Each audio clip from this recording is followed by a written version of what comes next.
जो मुमरा के लोग हैं कुल जमात की जानिब से स्वागत हो रहा है।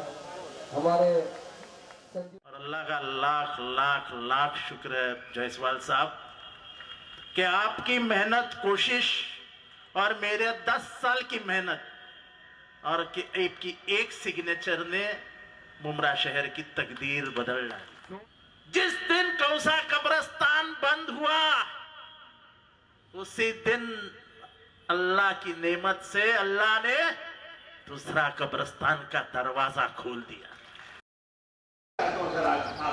आप देने वाले हैं, हम लेने वाले हैं। आपका हाथ ऊंचा है और हमारे इस्लाम में कहा गया ये तो बनते ही रहते हैं, उनका काम है। लेकिन ऐसी कौन सी बात है कि 10 साल से यहाँ पे कब्रिस्तान न दिया जा रहा है और तब पता चला कि कब्रिस्तान न होने का वजह सिर्फ एक है कि जो कब्रिस्तान का रिजर्वेशन जिस जगह पे था वो जगह सीआरजेड में बाधित हो रही थी। एक प्राइवेट बिल्डर की जो 2 रिजर्वेशन थी, स्लॉटर हाउस का रिजर्वेशन जो नॉन सीआरजेड एरिया में था और कब्रिस्तान का रिजर्वेशन जो सीआरजेड एरिया में था, उसको हमने एक दूसरे के साथ इंटरचेंज किया।